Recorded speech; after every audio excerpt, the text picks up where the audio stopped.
Protection. दोस्तों, आज के दौर में हमारे लिए जो चीज सबसे जरूरी है वो है हमारी हेल्थ और मनी। मॉडर्न साइंस आज इतनी तरक्की कर रही है कि अब लगभग हर बीमारी का इलाज साइंस के पास आ गया है और अब तो लोगों की लाइफ एक्सपेक्टेंसी भी बढ़ती जा रही है। जहां लोगों की एवरेज लाइफ एक्सपेक्टेंसी 60 से 65 साल थी, वही अब बढ़कर 70 से 75 साल हो गई है।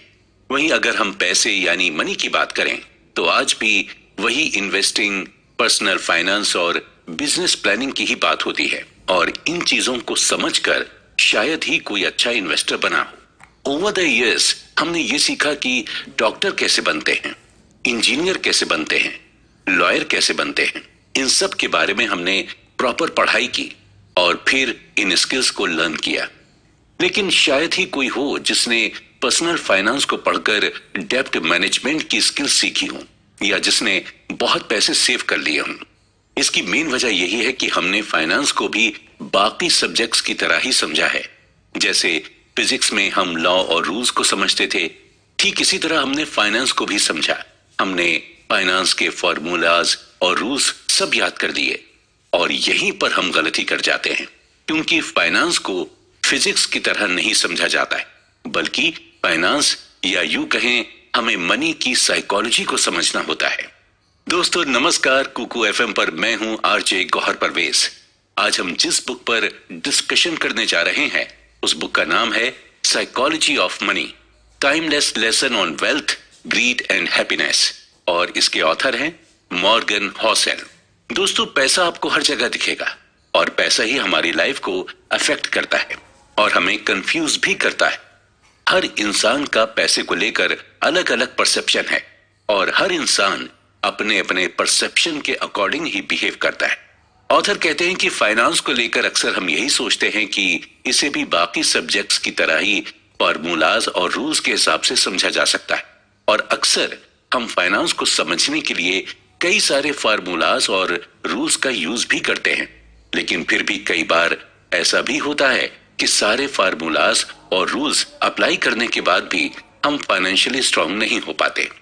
इसकी वजह सिर्फ यही है कि हम फाइनेंशियली स्ट्रांग इसलिए नहीं हो पाते क्योंकि हम फार्मूले तो सारे याद कर लेते हैं, लेकिन हम अपने अंदर वो एटीट्यूड और बिहेवियर डेवलप नहीं कर पाते हैं जो पैसे सेव करने के लिए हमारे काम आए। यानी आप पैसे को तभी सेव कर पाएंगे जब आप अपने अंदर के बिहेवियर को बदलेंगे। आप अपने अंदर ये साइकोलॉजी डेवलप करेंगे कि आपको वाकई में पैसे सेव करने हैं और आपको फाइनेंशियली फ्री होना है। दोस्तों, आज की इस बुक समरी को जब आप सुनेंगे तो आपको ये मालूम होगा कि साइकोलॉजी ऑफ मनी एक्चुअल में होती क्या है, किस तरह अपने बिहेवियर की वजह से ही हम रिच और पुअर बनते हैं। अक्सर हमारे मन में ये सवाल चलता है कि बिल गेट्स इतने अमीर कैसे हो गए? क्या बिल गेट्स अपने लक की वजह से अमीर हुए थे या फिर उन्होंने अमीर होने के लिए मेहनत की थी? आखिर कैसे दुनिया के सबसे बड़े इन्वेस्टर्स वॉरेन बफेट ने अपनी सारी वेल्थ 50 से 60 साल की एज के बाद बनाई? क्या पैसे को अट्रैक्ट करने के लिए हमें पैसे की तरफ भागने की जरूरत है? क्या पैसे को हम्बल बनकर अट्रैक्ट किया जा सकता है? इन सब सवालों का जवाब आज आपको मिल जाएगा। इसके अलावा आपको साइकोलॉजी ऑफ मनी को समझाने के लिए कई सारी केस स्टडीज भी दी गई और उन केस स्टडीज से आपको ये मालूम होगा कि पैसा बचाने के लिए किसी भी तरह की टेक्निकल स्किल्स की जरूरत नहीं पड़ती, बल्कि पैसा सेव करना एक सॉफ्ट स्किल्स और आप आज उन सॉफ्ट स्किल्स के बारे में जान लेंगे। आज इस डिस्कशन में पैसों को लेकर आपका जो भी परसेप्शन है वो चेंज हो जाएगा। अगर आप अमीर दिखना नहीं बल्कि बनना चाहते हैं तो चलिए इस इंटरेस्टिंग डिस्कशन को आगे के एपिसोड्स में कंटिन्यू करते हैं। No once crazy. दोस्तों, हर इंसान का नेचर और बिहेवियर अलग अलग होता है और हर इंसान का सोचने का नजरिया भी एक दूसरे से काफी अलग अलग होता है। जो मेरी नजर में अच्छा है हो सकता है वही चीज आपकी नजर में खराब हो और जो चीज आपको अच्छी लगती है हो सकता है वो चीज मुझे कभी पसंद ही ना आए। यानी हम सबका परसेप्शन एक दूसरे से डिफरेंट होता है और अक्सर हम उस परसेप्शन के बेस्ड पर ही दुनिया को और लोगों को जज करते हैं। इसके अलावा लोगों के साथ अलग अलग एक्सपीरियंस भी होते हैं और उस बेसिस पर भी हम किसी पर्टिकुलर चीज के लिए अपना परसेप्शन बना लेते हैं। जिस तरह से अलग अलग चीजों को लेकर लोगों के परसेप्शंस होते हैं, ठीक पैसों को लेकर भी लोगों का अलग अलग परसेप्शन होता है। एक पुअर इंसान को महीने के 10,000 रुपए भी मिल जाएं, तो उसके लिए वही बहुत बड़ी चीज होगी। वहीं कुछ लोग ऐसे भी हैं जो सिर्फ 10,000 की शॉपिंग कर लेते हैं। सच तो यही है कि हम बुकिश नॉलेज यानी किताबी ज्ञान से बहुत कम सीख पाते हैं, जितना हम अपने एक्सपीरियंस से सीखते हैं। एक इंसान जिसका स्टॉक मार्केट में काफी लॉस हुआ, वही इस लॉस को एक्सपीरियंस कर सकता है और उस एक्सपीरियंस से ही वो सीख सकता है। इसी के रिगार्डिंग इकोनॉमिस्ट माइकल बेटनिक का कहना है कि लाइफ के लेसन को समझने से पहले उन्हें एक्सपीरियंस किया जाता है। 2006 में national bureau of economic research के इकोनॉमिस्ट अल्ट्रिक मैंडमीर और स्टीफन नेगल ने कंज्यूमर फाइनेंसेस पर एक सर्वे किया था और इस सर्वे को करने का मकसद ये पता लगाना था कि ज्यादातर अमेरिकन्स अपने पैसों का इस्तेमाल किस तरह से करते हैं। थ्योरेटिकली लोगों को यही लग रहा था कि इस सर्वे में यही कंक्लूजन सामने आएगा कि ज्यादातर अमेरिकन्स अपने इन्वेस्टमेंट को अपने फाइनेंशियल गोल के हिसाब से प्लान करते हैं और जो भी इन्वेस्टमेंट ऑप्शन उनके सामने अवेलेबल है उसी हिसाब से वो इन्वेस्टमेंट करते हैं। लेकिन इस सर्वे में सरप्राइजिंग बात सामने आई और वो सरप्राइजिंग बात ये थी कि ज्यादातर अमेरिकन्स अपने फाइनेंशियल गोल के हिसाब से इन्वेस्टमेंट नहीं करते हैं, बल्कि ज्यादातर अमेरिकन अपने इन्वेस्टमेंट को अपनी लाइफ में हुए एक्सपीरियंस के हिसाब से करते हैं। यानी पैसों को लेकर बचपन से लेकर जवानी तक उनका जो भी एक्सपीरियंस था वो उसी बेसिस पर इन्वेस्ट करते हैं।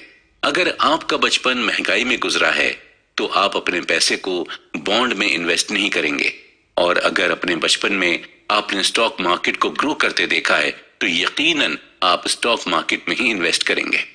और वहीं अगर आप स्टॉक मार्केट में लोगों को नुकसान उठाते हुए देखेंगे तो आप स्टॉक मार्केट में इन्वेस्ट करना बिल्कुल भी पसंद नहीं करेंगे। ऑथर कहते हैं कि हमारे अंदर रिस्क लेने की विलिंगनेस या पावर है। वो पावर हम अपने पर्सनल एक्सपीरियंस से ही लेते हैं और ये पावर, ये विलिंगनेस हमें एजुकेशन या हमारी इंटेलिजेंस की वजह से नहीं मिली, बल्कि सिर्फ और सिर्फ हमारे एक्सपीरियंस की वजह से ही मिली है। एग्जाम्पल के तौर पर मान लीजिए कि जब आप छोटे थे और आपके फादर ने अपने रिलेटिव्स और फ्रेंड्स को उधार पैसे दिए हों और वो पैसे उन्हें आज तक ना मिले हों, तो आपके मन में भी यही आएगा कि रिलेटिव्स और फ्रेंड्स को कभी उधार नहीं देना चाहिए। इसी तरह अगर आपके फादर पर ज्यादा लोन हो और वो लोन को रिपे नहीं कर पाने की वजह से उन पर फाइनेंशियल क्राइसिस आ जाए, तो आपके मन में भी यही आएगा कि हमें लोन नहीं लेना चाहिए। यानी हम अपना फाइनेंशियल डिसीजन अपने एक्सपीरियंस के बेस पर ही बनाते हैं। ऑथर कहते हैं कि हम पैसों को लेकर जो भी डिसीजन लेते हैं उस डिसीजन को हम करंट मोमेंट में मिली इंफॉर्मेशन से जस्टिफाई करते हैं और उस डिसीजन को हम अपने यूनिक मेंटल मॉडल के हिसाब से ढाल लेते हैं। यानी एक इंसान जो भी अपना फाइनेंशियल डिसीजन लेता है, प्रेजेंट टाइम में उसके लिए वही डिसीजन सेंसिबल होता है। उसे यही लगता है कि जो फाइनेंशियल डिसीजन अभी वो ले रहा है वही उसके लिए बेहतर है, और अपने इस डिसीजन को वो क्यों ले रहे हैं और किस लिए ले रहे हैं, और इसके जवाब में वो आपको अपने फाइनेंशियल एक्सपीरियंस के बारे में बताएंगे।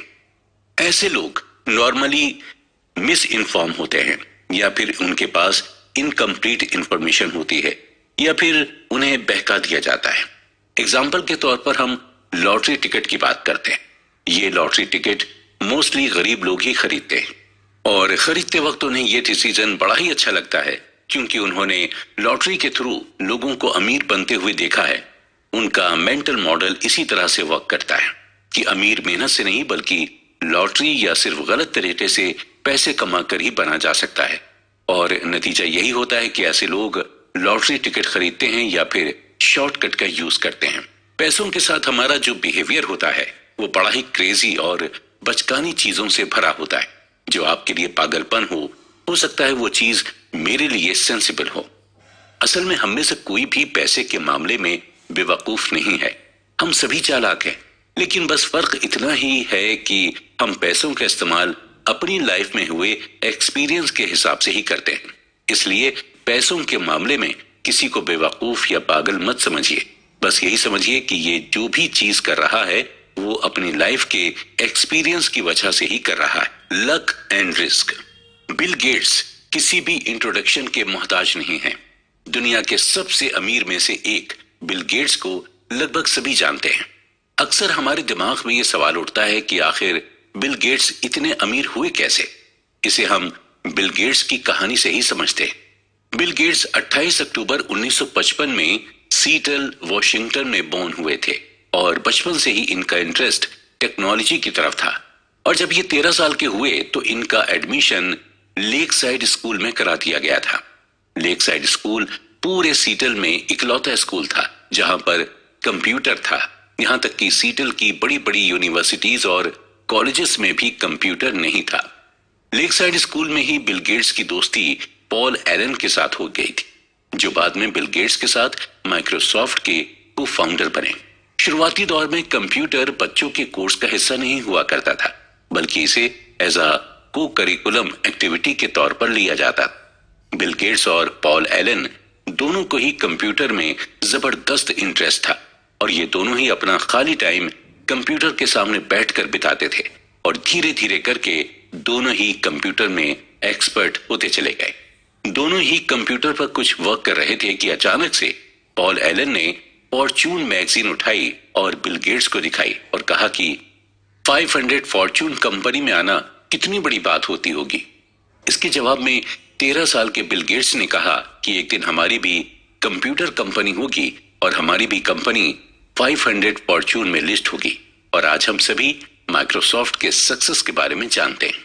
अब हमारे लिए सोचने वाली बात यह है कि जब बिल गेट्स ने यह बात कही तो उस वक्त 13 साल की उम्र के पूरी दुनिया में 303 मिलियन बच्चे थे। यूएसए में कुल 18 मिलियन बच्चे थे जिनकी एज 13 साल थी। न्यूयॉर्क में कुल 2,70,000 बच्चे थे जिनकी उम्र 13 साल थी और लेक साइड में सिर्फ 300 ही बच्चे थे जिनकी एज 13 साल की थी। यानी उस वक्त पूरी दुनिया के 303 मिलियन बच्चों में से सिर्फ एक बिल गेट्स ही थे जिन्हें कंप्यूटर की इतनी नॉलेज थी और जो 13 साल की एज में कंप्यूटर खरीदने के लिए कैपेबल थे और जिनके मन में कंप्यूटर कंपनी बनाने का ख्याल आया। बिल गेट्स का यह मानना था कि अगर उनकी लाइफ में लेक साइड नहीं होता तो शायद माइक्रोसॉफ्ट भी नहीं होता। यानी हम ये क्लियरली कह सकते हैं कि आज अगर बिल गेट्स इस मुकाम पर हैं तो कहीं ना कहीं अपने स्ट्रॉन्ग लक की बदौलत ही हैं। हालांकि इस बात से भी हम डिनाई नहीं कर सकते कि वो हार्ड वर्किंग नहीं है, वो बिल्कुल हार्ड वर्किंग है, लेकिन उन्हें इस मुकाम पर लाने वाला सिर्फ उनका लक था। अब हम बात करते हैं बिल गेट्स के एक और फ्रेंड केंट इवांस की। बिल गेट्स और इवांस की फ्रेंडशिप तब हुई जब बिल गेट्स 8th ग्रेड में थे। बिल गेट्स, पॉल एलन और केंट इवांस तीनों ही बचपन से ये सपना देखते थे कि एक दिन तीनों मिलकर कंपनी बनाएंगे। यहां तक कि तीनों ये भी डिस्कस करते थे कि कौन सीईओ बनेगा और कौन मैनेजर। लेकिन दोस्तों, किस्मत का कुछ अलग ही प्लान था। माउंटेनियरिंग करने के दौरान केंट इवांस की डेथ हो गई। हैरत की बात यह थी कि पूरे यूएसए में माउंटेनियरिंग करने के दौरान सिर्फ 36 लोग की ही डेथ होती थी और माउंटेनियरिंग में 1 मिलियन में से सिर्फ 1 लोग की ही डेथ होने के चांसेस रहते हैं। जहां बिल गेट्स के पास लक था, वहीं केंट इवांस की किस्मत में रिस्क आया। केंट इवांस ने उस रिस्क को फेस किया जो लाखों लोगों में से किसी एक को मिलता है। बिल गेट्स और केंट इवांस दोनों ही की एनर्जी सेम थी, दोनों का मैग्नीट्यूड सेम था और दोनों के ख्वाब भी सेम थे, लेकिन दोनों के डायरेक्शन अलग हो गए थे। ये सच है कि लक और रिस्क आपस में सिबलिंग है, यानी दोनों ही भाई बहन जैसे हैं और दोनों ही एक जैसे ही होते हैं। अगर आपको यकीन करना हो तो आपको दोनों पर ही यकीन करना होगा। लक और रिस्क, ये दोनों फैक्टर्स हमारी लाइफ का एक इंपॉर्टेंट हिस्सा हैं। कभी हमारा लक हमारे साथ रहता है तो कभी हम रिस्क में रहते हैं, लेकिन हमारे लिए दोनों को ही मेजर करना और दोनों को ही एक्सेप्ट करना मुश्किल होता है। ऑथर कहते हैं कि अगर हम किसी वेल्दी को देखें तो हमें बिल्कुल भी ये अंदाजा नहीं लगाना चाहिए कि इसकी जो वेल्थ है वो इसने कड़ी मेहनत करके बनाई है। हो सकता है कि उसकी वेल्थ को पाने के लिए उसके लक ने उसका साथ दिया। या फिर अगर हम किसी वेल्दी इंसान को देखें तो हम ये परसेप्शन ना बनाएं कि इसे लक की वजह से वेल्थ मिली। हो सकता है उस इंसान ने उस वेल्थ को पाने के लिए जबरदस्त रिस्क लिया हो। सो बेसिकली यही है कि हमें बिल्कुल भी किसी की वेल्थ के बारे में परसेप्शन नहीं लगाना चाहिए। कोई अपनी किस्मत की वजह से ये बन जाता है तो कोई और जबरदस्त मेहनत करके अमीर बनता है।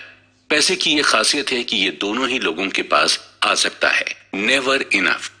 दोस्तों, अगर आपको भूख लगी हो और आपके सामने खाने की टेबल लगी और आपसे ये कहा जाए कि आपकी जो मर्जी हो वो आप खा सकते हैं और चाहे जितना खा सकते हैं। नॉर्मली जब इस तरह की सिचुएशन होती है तो एक इंसान अपनी भूख से ज्यादा खाने लगता है और जिसका नतीजा ये होता है कि उस इंसान का पेट खराब हो जाता है या फिर वोमिटिंग करने लगता है। खाने की टेबल को देखकर उसे ये अंदाजा ही नहीं होता कि उसे कितना खाना है और कितना नहीं। ठीक इसी तरह का बिहेवियर हम पैसे के साथ भी करते हैं। जब हमारे पास पैसे का फ्लो बनने लगता है तो हम यही सोचते रहते हैं कि हमारे पास और ज्यादा पैसा है। और ज्यादा पैसे कमाने के लिए हम रिस्क पर रिस्क लेते चले जाते हैं। हम लालच में आ जाते हैं। हमें ये मालूम ही नहीं होता कि हमें कहां पर खुद से इनफ बोल देना चाहिए।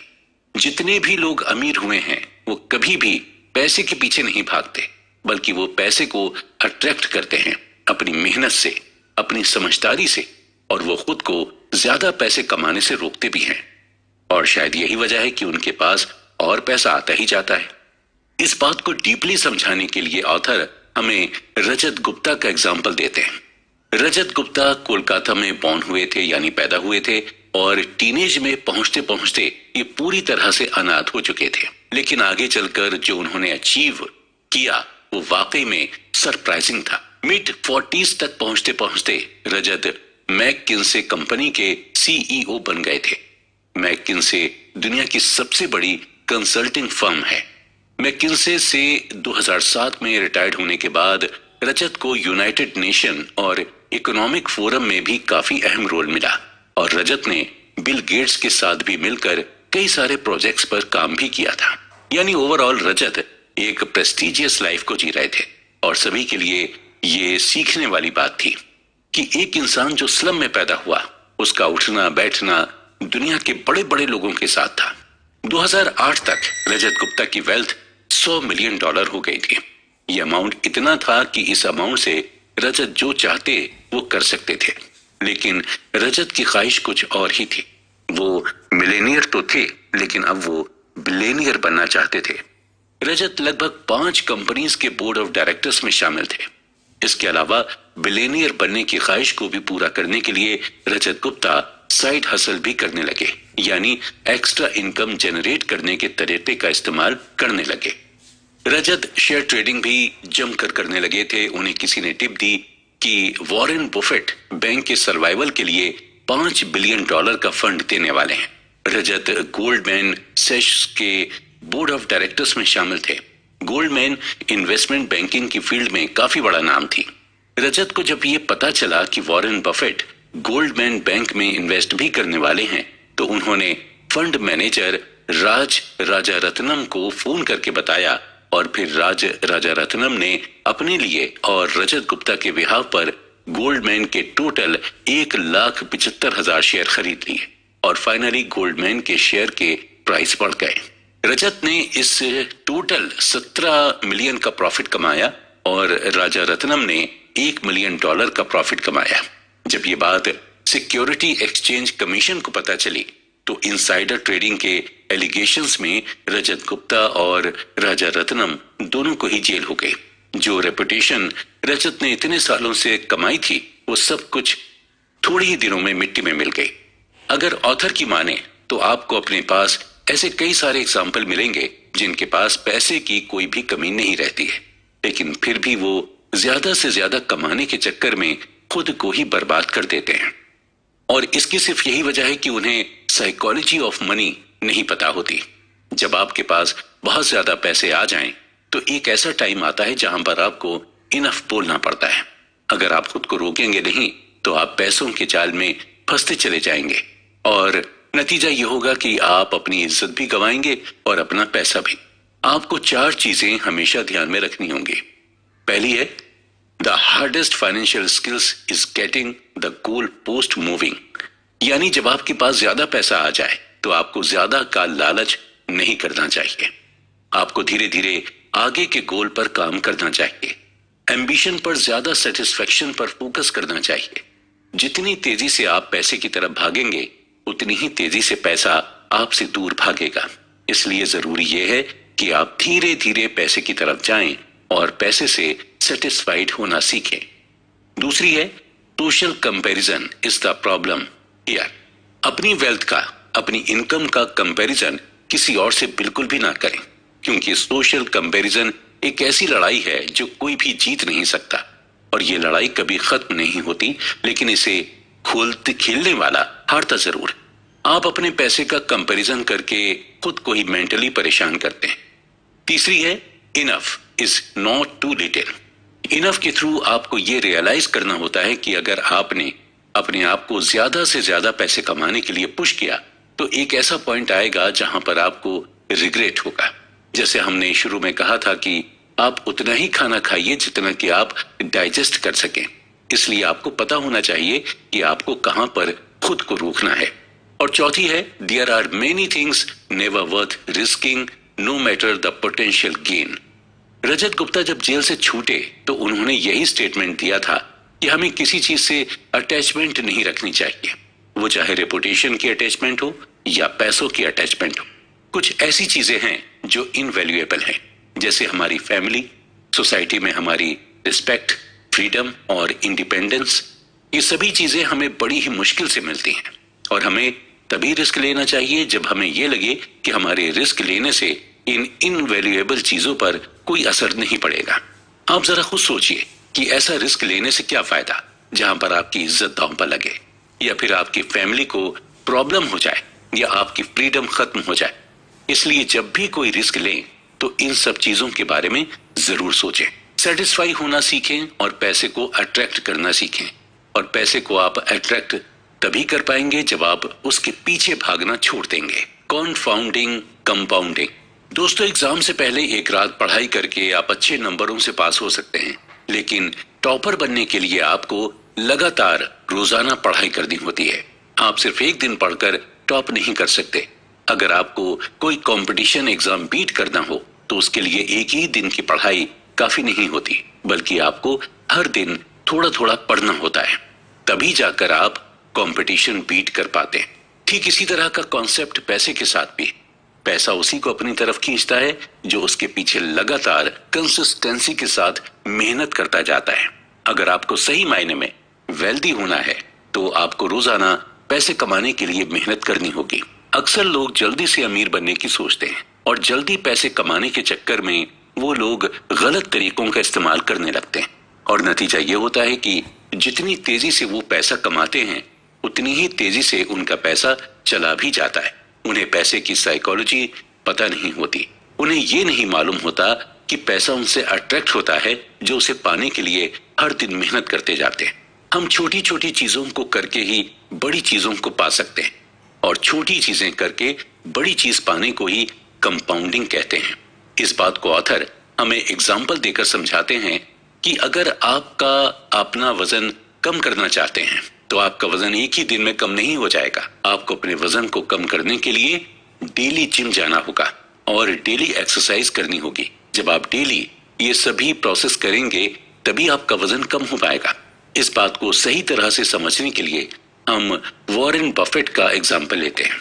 वॉरेन बफेट के ऊपर लगभग 2000 किताबें लिखी जा चुकी हैं। ज्यादातर लोग यही कहते हैं कि वॉरेन बफेट दुनिया के सबसे अच्छे इन्वेस्टर्स में से एक हैं। नो डाउट, इस बात पर किसी को कोई शक नहीं है, लेकिन कुछ ही राइटर्स ऐसे हैं जो ये मेंशन करते हैं कि वॉरेन बफेट ने इन्वेस्टिंग की शुरुआत कब से की थी। बहुत कम ही लोग जानते हैं कि वॉरेन बफेट जब लगभग 10 साल के थे तभी से उन्होंने इन्वेस्टिंग की शुरुआत कर दी थी। अभी फिलहाल वॉरेन बफेट की नेटवर्थ $85 बिलियन के आसपास है और इस $85 बिलियन में से $84.5 बिलियन उन्होंने तब कमाए थे जब उनकी उम्र 50 साल के पार हो गई थी और $81.5 बिलियन उन्होंने तब कमाए जब वो अपने मिड 60s में थे। यानी 40 साल तक उनकी कमाई कोई खास नहीं थी, लेकिन वो लगातार इन्वेस्टमेंट करते चले गए। 40 साल की मेहनत का नतीजा उन्हें तब मिला जब उनकी एज 50 से ज्यादा हो गई थी। यानी वॉरेन बफेट की कमाई कंपाउंडिंग प्रोसेस के थ्रू हुई। अक्सर हमारे साथ यही होता है कि हम शुरू शुरू में बड़े ही जोश खरोश के साथ मेहनत करते हैं, लेकिन जब हमें इसका रिजल्ट तुरंत नहीं मिलता तो हम हिम्मत हारने लगते हैं। ठीक इसी तरह जब हम अपने पैसे को शेयर मार्केट में इन्वेस्ट करते हैं और कुछ दिनों के बाद जब हमें इन्वेस्ट किए हुए पैसे में प्रॉफिट नहीं दिखाई देता तो हम इम्पेशेंट होकर उस शेयर को कम दाम में बेच देते हैं। ऑथर बताते हैं कि कंपाउंडिंग को आप इफेक्टिव तरीके से कर सकते हैं जब आपके अंदर पेशेंस होगा। इसी तरह जब हम बिजनेस की शुरुआत करते हैं और उस बिजनेस की शुरुआत में हमें प्रॉफिट नहीं होता तो हम बेचैन यानी रेस्टलेस होने लगते हैं और नतीजतन उस बिजनेस को हम बंद कर देते हैं। वॉरेन बफेट रिचेस्ट इन्वेस्टर जरूर हैं, लेकिन उन्हें ग्रेटेस्ट इन्वेस्टर नहीं माना जाता। जिम साइमंस ने 1988 से 66% एनुअली अपनी इनकम को कंपाउंड किया है, जबकि वॉरेन बफेट ने 22% एनुअली अपने पैसे को कंपाउंड किया है। सरप्राइजिंगली साइमन की नेटवर्थ $21 बिलियन है और जबकि वॉरेन बफेट की $85 बिलियन है, यानी बफेट 75% ज्यादा वेल्दी हैं साइमन से। जब साइमन इतने अच्छे इन्वेस्टर हैं तो इनकी नेटवर्थ वॉरेन बफेट से इतनी कम क्यों है? इसका सिंपल सा आंसर यह है कि साइमन ने इन्वेस्टिंग की शुरुआत 50 की उम्र से की थी, यानी बफेट के 40 साल बाद। अगर उन्होंने भी बफेट की तरह 10 साल की उम्र से इन्वेस्टिंग की शुरुआत की होती तो आप सोच ही नहीं सकते हैं कि इस वक्त उनकी करंट नेटवर्थ क्या हो सकती। बफेट और साइमन की नेटवर्थ का डिफरेंस आगे भी शायद ऐसा ही रहे। अगर मैं आपको अपने दिमाग में 8 जमा 8 जमा 8 जमा 8 जमा 8 जमा 8 जमा 8 जमा 8 जमा 8 जोड़ने को कहूं तो आप कुछ ही सेकंड में ऐसा कर लेंगे, जो कि 72 है। लेकिन अगर मैं आपको 8 गुणा 8 गुणा 8 गुणा 8 गुणा 8 गुणा 8 गुणा 8 गुणा 8 गुणा 8 का हिसाब लगाने को कहूं तो आपका सर फट जाएगा, जो कि है 13,42,17,728। आप यहाँ क्लियरली देख सकते हैं कि ऐड करने में आपको क्या आंसर मिला था और मल्टीप्लाई करने में आपको क्या आंसर मिला। अगर हम सिंपल वर्ड्स में कहें तो कंपाउंड का मतलब मल्टीप्लाई करना ही होता है। इसका मतलब यही हुआ कि आपको अपने पैसों को जोड़ना नहीं है, बल्कि उसे मल्टीप्लाई करते जाना है, यानी आपको पैसे से ही पैसा बनाना है, और वो चाहे आप बिजनेस करके करें या फिर किसी इन्वेस्टमेंट के थ्रू करें।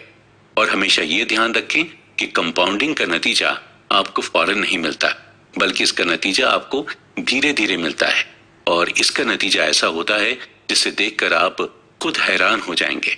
इसलिए अगर आप इन्वेस्ट करना चाहते हैं तो जरूरी नहीं कि आप बहुत बड़े अमाउंट से इन्वेस्ट करें, आप छोटे अमाउंट से भी इन्वेस्ट की शुरुआत कर सकते हैं।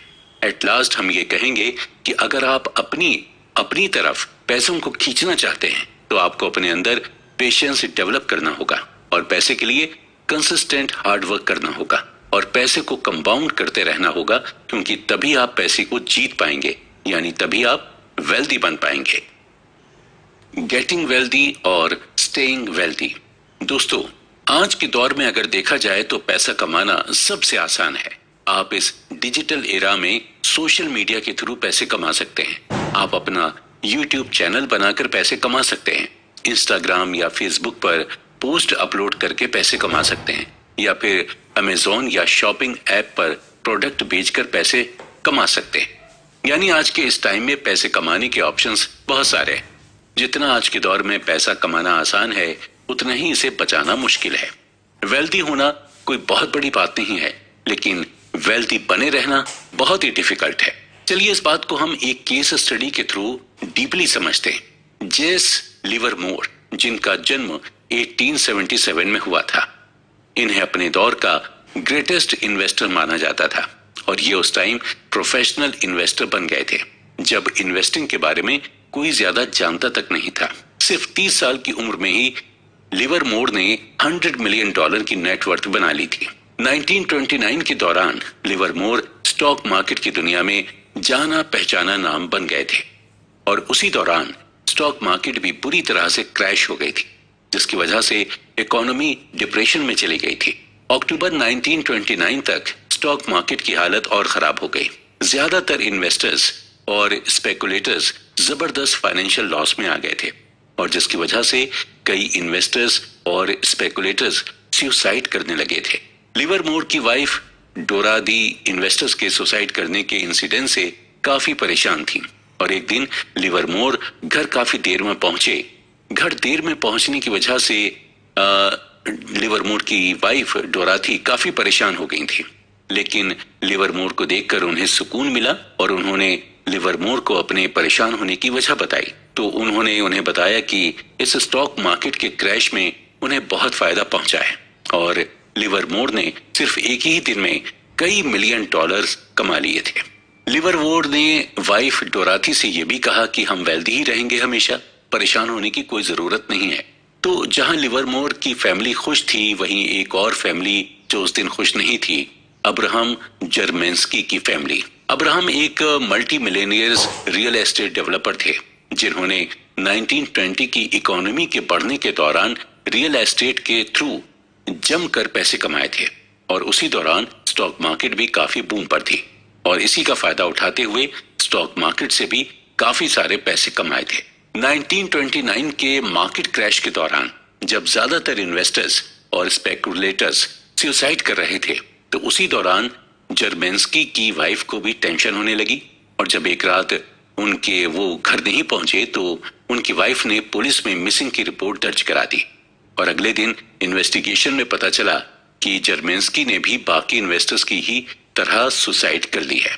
इत्तेफाक देखिए कि 1929 के स्टॉक मार्केट क्रैश ने एक को दुनिया का सबसे अमीर इंसान बना दिया था और दूसरे को इतना नुकसान पहुंचाया कि उसे सुसाइड करने पर मजबूर होना पड़ा।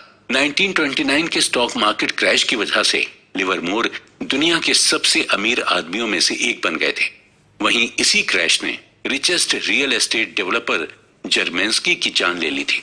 1929 के स्टॉक मार्केट क्रैश से कमाए पैसे ने लिवरमोर के अंदर कॉन्फिडेंस भर दिया था, जिसकी वजह से वो स्टॉक मार्केट में ज्यादा से ज्यादा बेट लगाने लगा था। ठीक 4 साल बाद यानी 1933 में लिवरमोर ने भी सुसाइड कर ली थी, क्योंकि लिवरमोर ने स्टॉक मार्केट में इतना पैसा लगा लिया था कि उसे बहुत ही ज्यादा नुकसान हो गया था।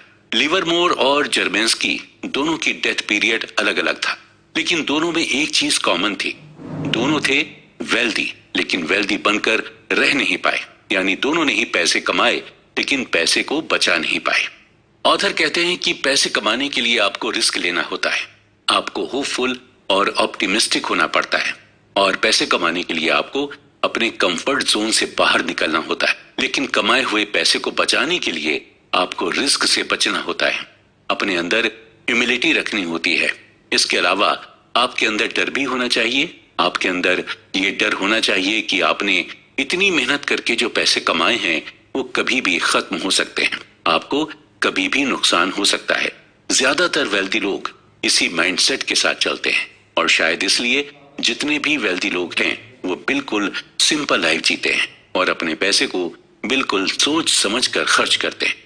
वेंचर कैपिटल फर्म सेक्वोइया कैपिटल के हेड माइकल मोरिट्ज से जब पूछा गया कि वो अभी तक मार्केट में किस तरह से बने हुए हैं, उनकी कंपनी का अभी तक मार्केट में लगातार टिके रहने का रीजन क्या है, इसका जवाब देते हुए माइकल ने कहा कि डर की वजह से ही वो आज सेक्वा कैपिटल अभी तक टिकी हुई है। मोरिट्ज का ये मानना है कि उन्हें ये डर रहता है कि अगर आज उन्होंने पैसे कमाए तो जरूरी नहीं है कि कल भी उसी तरह वो पैसे कमा पाएंगे। अगर आज उनके साथ चीजें अच्छी हो रही हैं तो जरूरी नहीं है कि कल भी सब चीजें उनके साथ अच्छी ही हों। यानी हम ये भी कह सकते हैं कि हमारे अंदर अगर सर्वाइवल का डर नहीं होगा तो शायद हम ज्यादा दिनों तक वेल्दी नहीं रह पाएंगे। ऑथर के हिसाब से वेल्दी बने रहने के लिए हमें अपने अंदर सर्वाइवल माइंडसेट रखना होगा और इसे आप 3 तरीके से देख सकते हैं। पहला यह है कि आपको ये सोचना होगा कि आप फाइनेंशियली अनब्रेकेबल हैं। अगर आप फाइनेंशियली अनब्रेकेबल हैं तो आपको हमेशा बड़ा रिटर्न मिलेगा और आपको बड़ा रिटर्न तभी मिल पाएगा जब आप लॉन्ग टर्म के लिए सरवाइव कर पाएंगे। दूसरा यह है कि आपको प्लानिंग बनाकर चलना होगा। जी हाँ, सर्वाइवल माइंडसेट रखने के लिए प्लानिंग करना बेहद जरूरी है। एक प्लान तभी यूजफुल होगा जब यह रियलिटी सरवाइव कर जाए। तीसरा यह है कि आपको ऑप्टिमिस्टिक पर्सनैलिटी रखनी होगी। जब आप ऑप्टिमिस्टिक पर्सनैलिटी रखते हैं तो आपके अंदर सर्वाइवल माइंडसेट आने लगता है ऑप्टिमिस्टिक होने पर आपके अंदर बिलीफ भी आता है कि आप कैसी भी सिचुएशन में सरवाइव कर लेंगे। हमेशा ये ध्यान रखें कि पैसा कमाना मुश्किल नहीं है, बल्कि उस पैसे को बचाए रखना मुश्किल है। इसलिए जब आप पैसे कमा लें तो आपको यही कोशिश करनी चाहिए कि उस पैसे को कैसे बचाएं, और आप पैसे बचाकर ही पैसे को अपनी ओर तेजी से अट्रैक्ट कर सकते हैं। Tells you win. दोस्तों, हम अपनी लाइफ में बहुत सारी चीजों को करते रहते हैं और बहुत सारे प्लान बनाते रहते हैं, लेकिन इनमें से कुछ प्लान सक्सेसफुल होते हैं और कुछ प्लान में हमें फेलियर मिलती है। कई बार ऐसा होता है कि जब हम किसी सक्सेसफुल इंसान को देखते हैं तो हम सिर्फ उसकी सक्सेस के बारे में ही सोचते हैं, लेकिन हम कभी ये नहीं सोचते हैं कि उस सक्सेस को पाने के लिए वो इंसान कितनी बार फेल हुआ होगा। हॉलीवुड के मशहूर एक्टर ब्रैड पिट को 30 साल लगातार काम करने के बाद स्टार गिल्ड बेस्ट एक्टर का अवार्ड मिला था। टाइटैनिक के हीरो लियोनार्डो डिकैप्रियो को बेस्ट एक्टर के लिए ऑस्कर नॉमिनेशन 5 बार मिला, लेकिन जीता उन्होंने एक ही बार। हमें नहीं पता कि हम जिस भी काम को कर रहे हैं उसमें हमें कितनी सक्सेस मिलेगी। कुछ ऐसे काम होते हैं जिसमें हम कामयाब होते हैं, तो कुछ काम ऐसे भी होते हैं जिनमें हम फेल हो जाते हैं। बिजनेस और इन्वेस्टिंग में चीजें इसी तरह से काम करती हैं। आप जितने भी इन्वेस्टर्स को देखेंगे उन्हें सक्सेस से ज्यादा फेलियर मिली होगी, और वो इस चीज को भी एक्सेप्ट करते हैं। वो ये मानकर चलते हैं कि उन्हें फेलियर ज्यादा मिलेगी, लेकिन उनकी नजर मेजॉरिटी आउटकम पर होती है, यानी उनके मन में कहीं ना कहीं ये चलता है कि सक्सेस होने पर उन्हें क्या मिलेगा। अगर ब्रैड पिट शुरू में अवार्ड ना मिलने की वजह से एक्टिंग छोड़ देते तो क्या वो इतने पॉपुलर एक्टर होते, और क्या उन्हें 30 साल के बाद बेस्ट एक्टर का अवार्ड मिलता? ब्रैड पिट को ये समझ आ गया था कि आपके कुछ प्रोजेक्ट चलते हैं और कुछ नहीं, लेकिन आपको लगातार काम करते रहना चाहिए। आपको अपने एम की ओर लगातार बढ़ते रहना चाहिए। आपको टेल के बारे में सोचना चाहिए, यानी एंड रिजल्ट के बारे में सोचना चाहिए। ऑथर कहते हैं कि आप अपने आसपास जो भी प्रॉफिटेबल, फेमस और इन्फ्लुएंशियल चीजों को देखते हैं वो टेल इवेंट का ही नतीजा होता है, यानी उस चीज को अचीव करने के लिए लाखों एफर्ट्स किए जाएंगे। जब हम अपना फोकस टेल इवेंट पर करने लगते हैं तो हमारे सामने कोई भी ऑब्स्टिकल या कोई भी परेशानी आ जाए, हमें अपना मनचाहा रिजल्ट मिल ही जाता है। और टेल इवेंट पर फोकस करके हमें यह भी समझ में आने लगता है कि यह कितना रेयर और पावरफुल है। टेल एंड ड्रिवन आपको कई सारी कंपनीज भी मिलेंगी, और टेल एंड ड्रिवन का सबसे अच्छा एग्जांपल है कोई भी वेंचर कैपिटल फर्म। अक्सर वेंचर कैपिटल फर्म नए नए स्टार्टअप को फंडिंग करती है। एक वेंचर कैपिटल फर्म नॉर्मली 40 से 50 स्टार्टअप को फंडिंग देती है, और उस वेंचर कैपिटल को यह भी मालूम होता है कि इस 40 से 50 स्टार्टअप में आधे से ज्यादा स्टार्टअप फेल हो सकते हैं, लेकिन उन्हें यह भी मालूम होता है कि एटलीस्ट 10 स्टार्टअप तो चलेंगे ही, और उन 10 में से 2 या 3 स्टार्टअप ऐसे होंगे जो उनके लिए बोनांजा ऑफर की तरह होंगे, यानी उनका रिटर्न 100% से भी ज्यादा होगा। और वेंचर कैपिटल उन्हीं 2 या 3 स्टार्टअप से अपने पूरे इन्वेस्ट किए हुए पैसे को प्रॉफिट समेत वापस ले लेती है। इसी तरह जब कोई इन्वेस्टर अपना पोर्टफोलियो बनाता है तो उसे भी ये मालूम होता है कि पोर्टफोलियो में शामिल हर स्टॉक उसे अच्छा रिटर्न नहीं देगा, लेकिन पोर्टफोलियो में शामिल 1-2 स्टॉक ऐसे होंगे जो पूरे पोर्टफोलियो का प्रॉफिट कवर करके दे देंगे। ऑथर की माने तो टेल इवेंट ही सब कुछ है, और जिसने ये समझ लिया वो ही सक्सेसफुल हुआ। आप जितने भी वेल्दी लोगों की कहानी सुनेंगे, आपको उनके बारे में यही पता चलेगा कि वो हमेशा टेल इवेंट के बारे में सोचते हैं।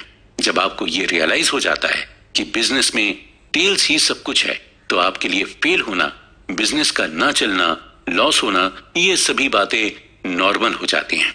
आपको फेलियर बिल्कुल भी सरप्राइजिंग नहीं लगता, और आप इसे भी वेल्दी होने का एक पार्ट मान लेते हैं, और आप ये एक्सेप्ट कर लेते हैं कि फेलियर भी इसी प्रोसेस का एक हिस्सा है।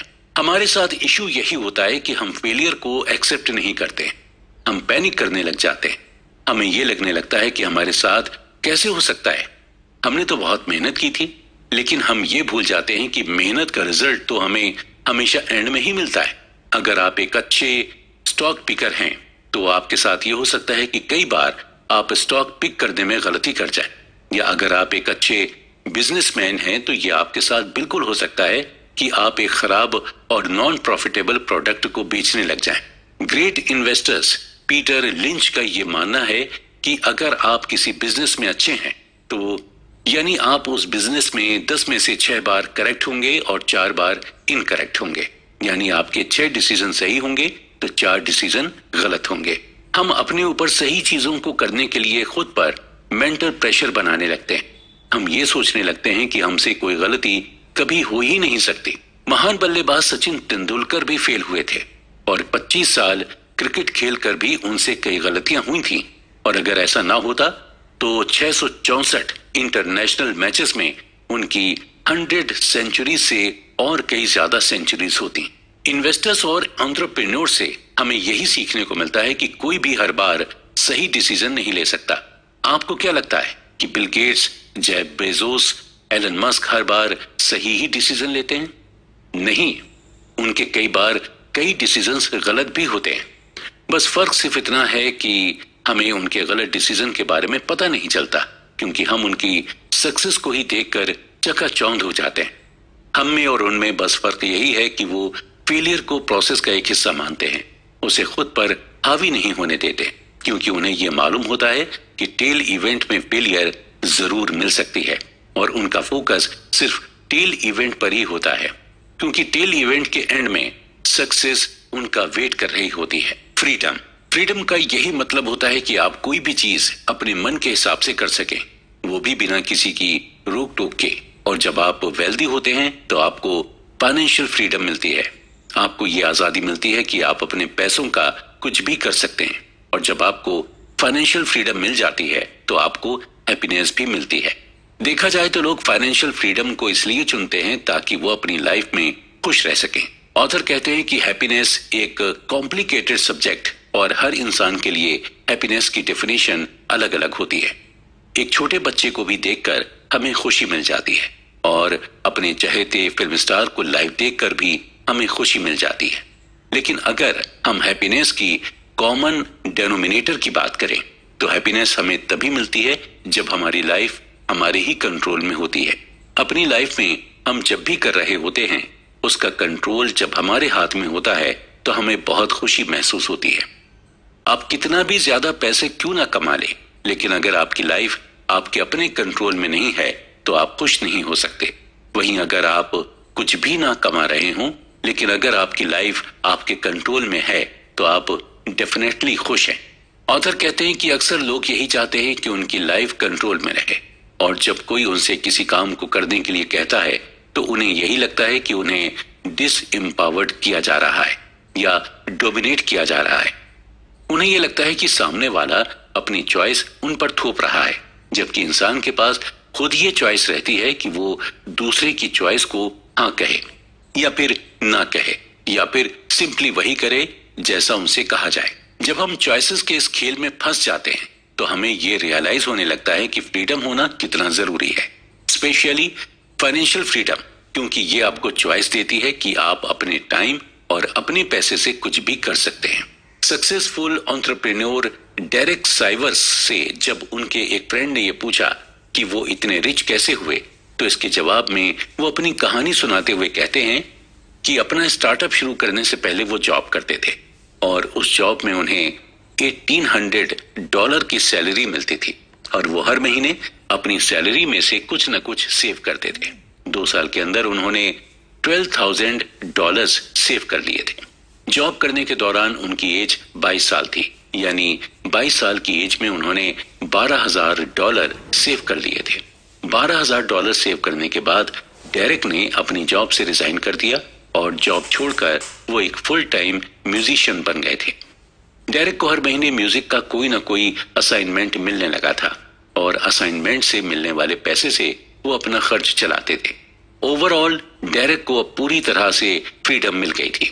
उनको किसी चीज की कोई रोक टोक नहीं थी, और वो अब ऐसे काम से पैसा कमा रहे थे जिसे करके उन्हें बेहद खुशी मिलती थी। डेरेक के दोस्त ने आगे की कहानी पूछी कि फाइनली डेरेक तुम अमीर कब बने। आगे फिर उनके फ्रेंड ने उनकी कंपनी के बेचने का जिक्र करते हुआ कि डेरेक क्या तुम अपनी कंपनी बेचकर अमीर हुए थे। इसका जवाब डेरेक ने बड़ी खूबसूरती से देते हुए कहा था कि कंपनी बेचना तो सिर्फ पैसों का ट्रांजैक्शन था, असल में अमीर वो 22 साल की उम्र में बन गए थे, जब वो फुल टाइम म्यूजिशियन बन गए थे। यानी कि हम अमीर असल में तब होते हैं जब हम वो काम करते हैं जिसे करने में हमें मजा आता है और उस काम को करने में हमें पैसे भी मिलते रहते हैं। असली फाइनेंशियल फ्रीडम तभी मिल सकती है जब आप वो करें जो आप करना चाहते हैं और उसी को करते हुए आपको पैसे भी मिलते रहें। लोग अक्सर फाइनेंशियल फ्रीडम की तलाश में अपनी जॉब चेंज करते रहते हैं क्योंकि उन्हें लगता है कि जॉब चेंज करके उन्हें ज्यादा पैकेज मिलेगा, जबकि ज्यादा पैकेज से फाइनेंशियल फ्रीडम नहीं मिलती। आपको फाइनेंशियल फ्रीडम तभी मिल पाएगी जब आपकी लाइफ आपके कंट्रोल में होगी। अब हम बात करते हैं man in the car paradox. जब आप किसी को महंगी कार चलाते हुए देखते हैं तो आप ये नहीं सोचते कि कार चलाने वाला इंसान कितना रिच होगा या उसने इस कार को खरीदने के लिए कितनी मेहनत की होगी, बल्कि आप यही सोचते हैं कि काश ऐसी ही महंगी कार हमारे पास भी होती। और ये एक पैराडॉक्स होता है। अक्सर लोग इसलिए वेल्दी होना चाहते हैं ताकि उन्हें लोग एडमायर कर सकें, लोग उन्हें पसंद करें। और ऐसे लोग इसलिए महंगे कपड़े, महंगी कार, महंगी घड़ियां खरीदते हैं ताकि वो दूसरों को इम्प्रेस कर सकें, दूसरे उन्हें एडमायर करें। बल्कि रियलिटी में दूसरे उनसे इम्प्रेस या एडमायर नहीं होते। उनके महंगे कपड़े, महंगी घड़ियां और महंगी कार देखकर दूसरे लोग अपने लिए एक बेंचमार्क तय कर लेते हैं कि उन्हें भी ऐसी ही घड़ी लेनी है, ऐसी ही महंगी कार लेनी है और ऐसे ही महंगे महंगे कपड़े पहनने हैं। और उनके अंदर भी सेम डिजायर होती है कि उनसे भी लोग इम्प्रेस हों और लोग उन्हें भी एडमायर करें। ये एक ह्यूमन टेंडेंसी है। इंसान हमेशा से चाहता है कि लोग उसे पसंद करें, उसे एडमायर करें, उसे ही लोग अपना रोल मॉडल माने। और इसके लिए ज्यादातर लोग पैसे का सहारा लेते हैं या फिर महंगी चीजों को प्रॉन्ट करके दूसरों का दिल जीतने की कोशिश करते हैं। लेकिन उन्हें भी ये मालूम होता है कि दूसरे भी यही चाहते हैं। वो आपसे और आपकी चीजों से इम्प्रेस नहीं होते हैं, बल्कि उनकी खुद की पर्सनल डिजायर उन्हें आपसे बात करने के लिए मजबूर करती है। लोगों को पैसे से इम्प्रेस करने से बेहतर है आप उन्हें अपनी ह्यूमिलिटी, काइंडनेस और एम्पैथी से इम्प्रेस करें, क्योंकि इन चीजों से बनाया गया इंप्रेशन लॉन्ग लास्टिंग होता है। आप कितने भी गरीब या अमीर हो जाएं, लेकिन अपने नेचर से आप लोगों को अपनी ओर खींच सकते हैं। Wealth is what you don't see. हम पैसे को तो अपनी आंखों से देख सकते हैं, लेकिन वेल्थ को नहीं। वेल्दी होना एक स्टेट ऑफ लिविंग है। जैसे आप हवा को नहीं देख सकते, ठीक उसी तरह आप वेल्थ को भी नहीं देख सकते। आपको ऐसे कई लोग मिल जाएंगे जो महंगी महंगी कार चलाएंगे, लेकिन महंगी कार होने पर भी वो इतने अमीर नहीं होते। वहीं आप ऐसे भी लोगों को देखेंगे जिनके पास नॉर्मल सी कार होगी, लेकिन एक्चुअल में वो बहुत अमीर होंगे। हालांकि ये भी हो सकता है कि अगर किसी के पास महंगी कार है तो वो एक्चुअल में वेल्थी हो सकता है, लेकिन उस महंगी कार की वजह से उसकी वेल्थ कम हो जाती है। ऑथर ने इस बात को हमें एग्जाम्पल देकर समझाया है कि अगर आपने 1 करोड़ की कार ली है तो इसका यही मतलब हुआ कि आपकी जो वेल्थ थी उससे आपके 1 करोड़ रुपए कम हो गए। मोस्टली जो वेल्दी होते हैं इसीलिए महंगी कार खरीदना अवॉइड करते हैं। हम अक्सर वेल्थ को देखकर ही जज करते हैं और हमें सामने वाला जैसा दिखता है हम उसी हिसाब से अपना परसेप्शन बना लेते हैं। अगर कोई महंगे ब्रांडेड कपड़े पहनता है तो हमें यही लगने लगता है कि सामने वाला वेल्दी है, लेकिन हमें पूरी रियलिटी नहीं पता होती। हो सकता है सामने वाले ने कपड़े तो महंगे पहने हैं, लेकिन उसके ऊपर लाखों करोड़ों का डेब्ट हो। मॉडर्न कैपिटलिज्म की वजह से आज लोग आसानी से खुद को वेल्दी दिखाते हैं, जबकि वो एक्चुअल में होते नहीं हैं। लोन लेकर आप भी महंगी कार ले सकते हैं, आलीशान घर बनवा सकते हैं या फिर महंगे कपड़े पहन सकते हैं। ये सब करना आसान है, लेकिन इन चीजों को मेंटेन करना आपके लिए मुश्किल हो जाएगा। महंगी कार लेंगे तो ईएमआई भी ज्यादा आएगी और फिर उसका मेंटेनेंस का बिल भी ज्यादा आएगा। यानी महंगी चीजें लेना आसान है, लेकिन उन्हें मेंटेन करना मुश्किल। और ये आप तभी कर पाएंगे जब आप वाकई में वेल्दी होंगे। इसी तरह सिंगर रिहाना ज्यादा खर्च करने के चक्कर में बैंकरप्ट हो गई थी और जिसकी वजह से उन्होंने अपने फाइनेंशियल एडवाइजर को केस कर दिया था। कोर्ट में एडवाइजर ने रिहाना से यही कहा कि जब आप महंगी महंगी चीजें खरीदेंगी तो एंड में आपके पास सिर्फ महंगी चीजें ही बचेंगी, आपके पास पैसे नहीं बचेंगे। अक्सर जब कोई ये कहता है कि वो करोड़पति बनना चाहता है तो उसका यही मतलब होता है कि वो करोड़ों रुपए खर्च कर सके। हम रिच और वेल्दी होने में डिफरेंशिएट नहीं कर पाते। रिच आपकी करंट इनकम बताती है। अगर आज आपके अकाउंट में 1 करोड़ रुपए हैं तो आप अमीर हैं, लेकिन वहीं अगर सालों से आपके अकाउंट में करोड़ों रुपए आते और जाते रहे हों तो आप वेल्दी हैं। आज आप अमीर हैं, हो सकता है कल आप अमीर ना हो। आज आपके अकाउंट में करोड़ों रुपए हों, लेकिन हो सकता है कल ना हो। सही मायने में वेल्दी कभी हमें दिखाई नहीं दे सकती। वेल्थ एक ऐसी इनकम होती है जो आप कभी खर्च नहीं करते। आज के दौर में हमें रिच इंसान तो मिल जाएगा, लेकिन वेल्दी इंसान नहीं मिलेगा, क्योंकि वेल्दी लोग बहुत ही लो प्रोफाइल तरीके से रहते हैं और ये ज्यादा सोसाइटी में लोगों के सामने खुलकर नहीं आते हैं, और इनके रहन सहन या ड्रेसिंग से आपको अंदाजा भी नहीं लग पाएगा कि ये रिच हैं। डीप डाउन अगर हम देखें तो हर इंसान वेल्दी ही बनना चाहता है। वो नहीं चाहता कि आज अगर उसके पास करोड़ों रुपए हों तो कल वो करोड़ों रुपए खत्म हो जाए। इंसान यही चाहता है कि उसके पास करोड़ों रुपए हमेशा रहें और ये बढ़ते ही जाएं। इसके अलावा वो ये भी चाहता है कि उन्हें फ्रीडम और फ्लेक्सिबिलिटी मिले, और ये सभी चीजें आपको तभी मिलती हैं जब आपको ये मालूम होता है कि आपके पास फाइनेंशियल एसेट्स हैं जिसे आपने खर्च नहीं किया है। आप खुद सोचिए कि किस बात से आपको ज्यादा सेटिस्फेक्शन मिलता है, आपके अकाउंट्स में करोड़ों रुपए पड़े हों या फिर आपके अकाउंट से करोड़ों रुपए खर्च हो गए हों। जाहिर सी बात है आपको इस बात से ज्यादा सेटिस्फेक्शन मिलेगा कि आपके अकाउंट में करोड़ों रुपए हैं और ये रुपए ऐसे हैं जिन्हें आप खर्च नहीं करना चाहते। जब ये सोच आपके अंदर आ जाएगी तो आप खुद को वेल्दी समझिए, और जब ये सोच आपके अंदर आ जाती है तो आप सच में फ्री और फ्लेक्सिबल हो जाते हैं। हम इंसान आगे बढ़ने के लिए हमेशा एक रोल मॉडल की तलाश करते रहते, और ऐसा करके ही हम आगे बढ़ भी सकते हैं। अगर आप एक अच्छे ऑथर बनना चाहते हैं तो पहले आपको अच्छे ऑथर को पढ़ना होगा।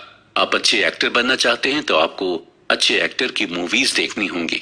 उसी तरह आपको अगर वेल्दी बनना है तो आपको एक वेल्दी इंसान को रोल मॉडल बनाना होगा। लेकिन हम ये अंदाजा नहीं लगा पाते हैं कि कौन वेल्दी है कौन नहीं, और हम किसी को बिना देखे या बिना जाने रोल मॉडल नहीं बना पाते। जरूरी नहीं है कि जो देखने में रिच है वो वाकई में रिच हो सकता है वो उतना रिच नहीं हो जितना आप समझते हैं, और जो आपकी नजर में गरीब दिख रहा है हो सकता है वो वेल्दी हो। इसलिए किसी को क्विकली जज ना करें, स्पेशली किसी को उसकी हैसियत से तो बिल्कुल भी जज नहीं करें। Nothings free. अक्सर हम टीवी पर ऐड देखते हैं कि एक प्रोडक्ट खरीदने पर आपको दूसरा प्रोडक्ट बिल्कुल फ्री में मिलेगा, और आप जब ये प्रोडक्ट का ऐड देखते हैं तो आप फ्री के चक्कर में उस प्रोडक्ट को खरीद लेते हैं। लेकिन असल में मार्केट में कुछ भी फ्री नहीं मिलता। आप जिस प्रोडक्ट को फ्री समझते हैं उसका दाम आप कहीं ना कहीं पहले ही दे चुके होते हैं। ऑथर कहते हैं कि हमें कई चीजों की ऑब्वियस प्राइस तब तक नहीं पता होती जब तक हम उस चीज को खरीद नहीं लेते या उस चीज का एक्सपीरियंस नहीं ले लेते। एग्जाम्पल के तौर पर आपको एक मूवी पैसा वसूल तभी लगती है जब तक आप उसे देख नहीं लेते और जब तक आप उसका एक्सपीरियंस नहीं कर लेते। मूवी अगर अच्छी है तो पैसा वसूल, और अगर बुरी है तो पैसे वेस्ट। और दोनों ही एक्सपीरियंस को पाने के लिए सबसे पहले आपको मूवी का टिकट लेना पड़ता है। हमें अक्सर दूसरों की जॉब इजी लगती है और हमें यही लगता है कि इसकी जॉब तो बड़ी आसान है, काश इसकी जॉब मैं कर पाता। लेकिन एक्चुअल में उस जॉब को करने में क्या क्या स्ट्रगल्स हैं ये वही देख पाता है जो उसे कर रहा होता है। हमें दूसरों की जॉब इसलिए अच्छी लगती है क्योंकि उसके स्ट्रगल्स हमारे लिए इनविजिबल होते हैं। हमारे लिए कई ऐसी चीजें हैं जो प्रैक्टिस के दौरान हमें टफ लगती हैं लेकिन थ्योरी में आसान होती हैं। ऐसा इसलिए होता है क्योंकि हम ओवर कॉन्फिडेंट होते हैं। ऐसा इसलिए भी होता है क्योंकि हम सक्सेस की क्या कीमत होगी इसे आइडेंटिफाई नहीं कर पाते, और जब सक्सेस पाने की हमें कीमत ही नहीं पता होती तो हम सक्सेस के लिए पे भी नहीं कर पाते और इसलिए हम सक्सेस भी नहीं हो पाते। सक्सेस पाने के लिए हमें एक कीमत देनी होती है। ठीक इसी तरह एक सक्सेसफुल इन्वेस्टिंग के लिए भी हमें प्राइस पे करना पड़ता है, लेकिन ये प्राइस हमें डॉलर, रुपीस या फिर पाउंड में नहीं पे करना पड़ता, बल्कि ये प्राइस हमें fear, volatility, doubt, uncertainty, regret के फॉर्म में पे करना होता है। और इन प्राइसेस को हम ओवरलुक भी नहीं कर सकते क्योंकि हम इन प्राइसेस को रियल टाइम में फील करते हैं। यानी जब हमें डर लगता है तो हम अपने डर को फील कर सकते हैं। जब हमें रिग्रेट होता है हम वो भी फील कर सकते हैं। ऑथर कहते हैं कि अगर आपको अपने लिए कार लेनी हो और आपके सामने 3 ऑप्शंस रखे जाएं, तो आप उन तीनों में से कौन सा ऑप्शन चुनेंगे? पहला ऑप्शन यह है कि कार आपको 5 लाख में मिल रही है। दूसरा ऑप्शन यह है कि कार आपको सेकंड हैंड मिल रही है 3 लाख में। और तीसरा ऑप्शन यह है कि आप कार चुरा लें। देखा जाए तो तीनों ही तरीकों से कार आपके पास आ सकती है, लेकिन आप तीसरा ऑप्शन तो बिल्कुल भी कंसीडर नहीं करेंगे। दोनों ही ऑप्शंस आपके लिए इजी रहेंगे और आप इन दोनों में से एक ऑप्शन को चूज करके कार ले लेंगे। लेकिन कुछ लोग ऐसे भी हैं जो तीसरा ऑप्शन चूज करेंगे। ऐसे लोग प्लान और स्ट्रेटेजी बनाते हैं और उन्हें इसका प्राइस भी पता होता है कि कार चुराने पर उन्हें क्या प्राइस पे करना हो सकता है, और उन्हें यह भी पता होता है कि अगर वो नहीं पकड़े गए तो बिना किसी इन्वेस्टमेंट के उनके पास एक कार आ जाएगी। लेकिन वो कहते हैं कि धन की देवी उसी पर मेहरबान होती है जो उसे ईमानदारी से कमाते हैं, इसलिए कार चुराने वाले देर सवेर पकड़े ही जाते हैं। ठीक यही चीज इन्वेस्टिंग के साथ भी होती। मॉर्निंग स्टार कंपनी ने कुछ ऐसे टैक्टिकल म्यूचुअल फंड्स को आइडेंटिफाई किया था कि वो मौका पड़ने पर कभी स्टॉक से प्रॉफिट अर्न करने की कोशिश करते, तो कभी बॉन्ड के थ्रू प्रॉफिट अर्न करने की कोशिश करते। यानी ये म्यूचुअल फंड्स रिटर्न के लिए प्राइसेस नहीं पे करना चाहते थे। मॉर्निंग स्टार की रिपोर्ट की माने तो 2007 के रिसेशन के बाद टोटल 112 टैक्टिकल म्यूचुअल फंड थे, जिनमें से सिर्फ 9 ने ही बेटर रिस्क एडजस्टेड रिटर्न दिया था। बाकी म्यूचुअल फंड 60-40 स्टॉक फंड के बीच में ही फंसे रहे। अक्सर हमारे मन में यह सवाल आता है कि जो लोग बड़ी बड़ी कारें, बड़े बड़े घर खरीदने के लिए कोई भी प्राइस पे करने को तैयार रहते हैं, वो लोग जब इन्वेस्टिंग करते हैं तो इतना घबराते क्यों नहीं है, या इतना ज्यादा प्राइसेस पे करने को तैयार क्यों नहीं रहते हैं? इसका यही जवाब है कि इन्वेस्टिंग में आपको रिजल्ट्स फौरन नहीं मिलता है, आपको वेट करना होता है। आप इन्वेस्टिंग के प्राइस टैग को फौरन नहीं देख पाते, जबकि कार और घर लेना इन्वेस्टिंग के कंपैरिजन में लेस टाइम टेकिंग प्रोसीजर है। जब आपके पास यूटिलिटी बिल आता है तो आप खुश नहीं होते हैं, आपको बिल सजा की तरह लगने लगता है। आप हैवी मन से बिल भरते हैं, आपको ये फाइन की तरह लगता है। जनरली हम फीस देने से नहीं घबराते हैं, बल्कि हमें फाइन देने में परेशानी होती है। ठीक इसी तरह अगर हम मार्केट वॉलेटिलिटी को फाइन की तरह न लेकर फीस की तरह लेंगे, तो हमारे अंदर एक ऐसा माइंडसेट डेवलप हो जाएगा जहां पर हम इन्वेस्टमेंट में गेन करने लगेंगे। हमेशा ये ध्यान रखें कि मार्केट रिटर्न्स कभी भी फ्री नहीं होते हैं। जिस तरह बाकी प्रोडक्ट्स के लिए आप पे करते हैं, ठीक उसी तरह आपको इसके लिए भी पे करना होगा। हालांकि आपको इसके लिए फोर्स नहीं किया जा सकता है, लेकिन आपको मिलेगा वही जितना आप इसके लिए पे करेंगे। आप फ्री में यूज करना चाहेंगे तो आपको बिल्कुल भी कुछ नहीं मिलेगा। आपकी हालत उस चोर की तरह होगी जिसने कार को पाने के लिए उसे चुरा लिया था। इन्वेस्ट करने की फीस को फाइन की तरह मत लीजिए। अगर आप उसे फाइन की तरह लेंगे तो आप इन्वेस्टिंग को एंजॉय नहीं कर पाएंगे। हमेशा ये ध्यान रखिए कि धन की देवी उसी से खुश होती हैं जो उस धन को कमाने के लिए प्राइस पे कर सके। अगर आप भी वेल्दी बनना चाहते हैं तो आपको उसके लिए प्राइस तो पे करना होगा, और उस प्राइस को आप वेल्दी बनने की फीस समझकर दीजिएगा। Reasonable, rational, surprise. हम इंसान एक ऐसे क्रिएचर हैं जो इमोशनल होकर भी सोचते हैं और जो प्रैक्टिकल या रैशनल होकर भी सोचता है। फाइनेंशियल डिसीजन लेते वक्त हमें बहुत ज्यादा रैशनल होकर नहीं सोचना होता है, बल्कि हमें रीजनेबल होकर सोचना पड़ता है। हमें अपना फाइनेंशियल डिसीजन लेने का रीजन ढूंढना पड़ता था। किसी चीज के लिए रीजनेबल होना ज्यादा रियलिस्टिक होता है, और बात जब पैसे की होती है तो हमें रियलिस्टिक होना पड़ता है। रीजनेबल और रैशनल को डीपली समझने के लिए हम एक ऐसे जूलियस वैगनर का एग्जाम्पल लेते हैं। जूलियस वैगनर 19th सेंचुरी के साइकेट्रिस्ट थे जिन्होंने मलेरिया से सिफिलिस जैसी बीमारी का इलाज किया था, और इनके अंदर 2 स्किल्स थी। पहली ये कि ये चीजों के पैटर्न को बहुत अच्छी तरह से समझ जाते थे, और दूसरी ये कि जो लोगों की नजर में पागलपन होता था वो पागलपन उन्हें बहादुरी लगती थी। और इन दोनों ही स्किल्स को जूलियस वैगनर ने न्यूरोसिफिलिस पेशेंट पर आजमाया था। जूलियस ने ये पैटर्न नोटिस किया कि जब सिफिलिस पेशेंट को फीवर होता है तो वो जल्दी रिकवर करने लग जाता है। जूलियस वैगनर ने यह अज्यूम किया कि फीवर इन्फेक्शन से फाइट करने में बॉडी की हेल्प होती है, और ये चीज डॉक्टर समझ नहीं पा रहे थे। जूलियस एक लॉजिकल कंक्लूजन पर पहुंचे और वो टाइफाइड, मलेरिया और स्मॉल पॉक्स के लो एंड स्ट्रेन वायरस को सिफिलिस के पेशेंट में इंजेक्ट करने लगे। ये एक एक्सपेरिमेंट था, काफी डेंजरस, और इस एक्सपेरिमेंट से कई पेशेंट्स की जान भी चली गई।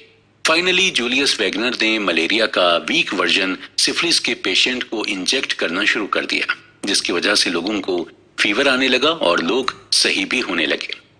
जूलियस वैगनर ने फाइनली ये कंक्लूजन निकाला कि हर 10 में से 6 सिफिलिस पेशेंट्स को मलेरिया के बुखार से ठीक किया जा सकता है, और इस ट्रीटमेंट को मलेरिया थेरेपी नाम दिया गया।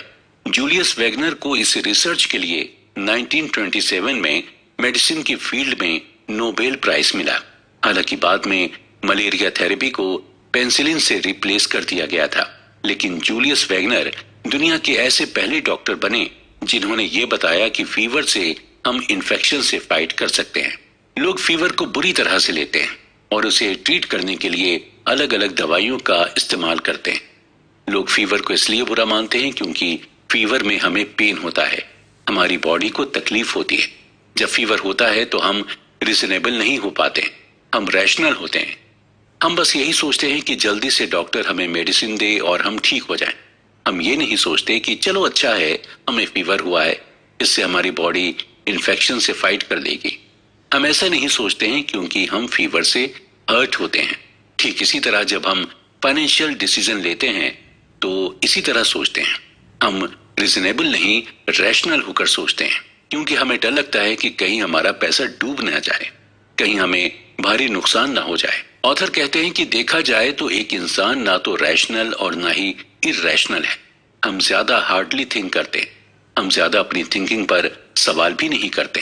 हैरी मार्कोविट्ज को रिस्क और रिटर्न के बीच मैथमेटिकल ट्रेड ऑफ के लिए नोबेल प्राइज मिला था। जब मार्कोविट्ज से पूछा गया कि उन्होंने किस तरह से अपने पैसे को इन्वेस्ट किया, तो इसके जवाब में उन्होंने यही बताया कि उन्होंने अपने पोर्टफोलियो को बॉन्ड और इक्विटी में 50-50 स्प्लिट किया था, ताकि कभी फ्यूचर में अपने इन्वेस्टमेंट को लेकर उन्हें रिग्रेट ना हो। और कभी जरूरत पड़ने पर मार्कोविट्ज इस स्ट्रेटेजी को चेंज भी कर लेते थे, कभी 60% बॉन्ड तो कभी 40% इक्विटी। मार्कोविट्ज ना तो ज्यादा रैशनल थे और ना ही इरैशनल, बल्कि वो रिजनेबल थे। उनके पास वजह थी, उनके पास ये वजह थी कि उन्हें फ्यूचर में कोई नुकसान ना हो, इसलिए ये स्ट्रेटेजी उन्होंने अपनाई थी। फाइनेंशियल प्लानिंग बनाने से पहले आप उसके लिए रीजन ढूंढें। ऐसा ना हो कि पूरी दुनिया बना रही है तो आप भी बनाएं, या पूरी दुनिया कहती है कि फाइनेंशियल प्लानिंग बनाना चाहिए तो आप भी फाइनेंशियल प्लानिंग बना रहे हैं। आप ये खुद डिसाइड करें कि फाइनेंशियल प्लानिंग के लिए आपका क्या रीजन है। आगे हम बात करेंगे हिस्ट्री की। हिस्ट्री मोस्टली सरप्राइजिंग इवेंट की स्टडी होती है, लेकिन जो इन्वेस्टर्स होते हैं वो हिस्ट्री के बेसिस पर ही फ्यूचर का अजम्पशन या एनालाइज करते हैं। इन्वेस्टर्स जब मार्केट की हिस्ट्री को देखते हैं तो उससे ये रफ आइडिया लगा लेते हैं कि फ्यूचर में वो क्या क्या आइडियाज को यूज कर सकते हैं, लेकिन अक्सर इन्वेस्टर्स हिस्ट्री का यूज करके अपना और दूसरों का नुकसान करा देते हैं। इन्वेस्टिंग हिस्ट्री पर इन्वेस्टर को डिपेंड नहीं रहना चाहिए। इन्वेस्टिंग हिस्ट्री पर डिपेंड होकर इन्वेस्टर्स दो गलतियां कर देते हैं। पहली ये कि आप आउटलेयर्स इवेंट को मिस कर सकते हैं, जिसकी वजह से मार्केट में मूवमेंट होता रहता है। ऑथर बताते हैं कि हर डेकेड, हर सेंचुरी अलग अलग होती है और हर डेकेड में अलग अलग टाइप्स के लोग होते हैं। 19th सेंचुरी की ग्लोबल इकोनॉमी अलग थी और 20th सेंचुरी की ग्लोबल इकोनॉमी बिल्कुल अलग है। 19th सेंचुरी में 2 वर्ल्ड वॉर हुए और स्टॉक मार्केट का ग्रेट डिप्रेशन भी आया, लेकिन अभी अगर हम 20th सेंचुरी की बात करें तो इतने मेजर इवेंट्स नहीं हुए जिसे हम इन्वेस्टिंग हिस्ट्री में इंक्लूड कर सकें। अगर आप इन्वेस्टर हैं तो आपको ये समझना होगा कि हर इवेंट अलग अलग होती है और अलग अलग तरह से मार्केट को इफेक्ट करती हैं। अगर 19th के स्टॉक मार्केट डिप्रेशन में मार्केट को $10 बिलियन का नुकसान हुआ, तो ये जरूरी नहीं है कि अगर 20th सेंचुरी में कोई स्टॉक मार्केट डिप्रेशन में आया तो उसमें भी $10 बिलियन का नुकसान हो सकता है इससे कई गुना ज्यादा हो, या ये भी हो सकता है कि कई गुना कम हो। इसलिए हिस्ट्री के बेस पर हमें इन्वेस्टिंग का फ्यूचर नहीं प्रिडिक्ट करना चाहिए। दूसरी गलती यह है कि हिस्ट्री फ्यूचर इकोनॉमी और स्टॉक मार्केट के लिए एक मिसलीडिंग गाइड की तरह काम करती है, क्योंकि ये हमें स्ट्रक्चरल चेंज प्रोवाइड नहीं करती जो करंट सिनेरियो के लिए जरूरी है। 19th सेंचुरी में वेंचर कैपिटल नाम की कोई चीज नहीं होती थी। अगर किसी को स्टार्टअप शुरू करना होता था तो फंड उसे खुद से ही मैनेज करना होता था, या फिर आपको बैंक से लोन लेकर अपना स्टार्टअप शुरू करना होता था, यानी स्टार्टअप के लिए रिस्क ज्यादा था। अगर हम हिस्टोरिकल डेटा की तरफ जाएंगे तो हम स्टार्टअप फंडिंग में डिफरेंस देखेंगे। कितना चेंजेस अब आ गया। अब स्टार्टअप को फंड करने के लिए वेंचर कैपिटल फर्म मार्केट में आ गई हैं। जिस तरह से आज स्टार्टअप को फंड किया जा रहा है वो पास्ट से कहीं बेहतर है।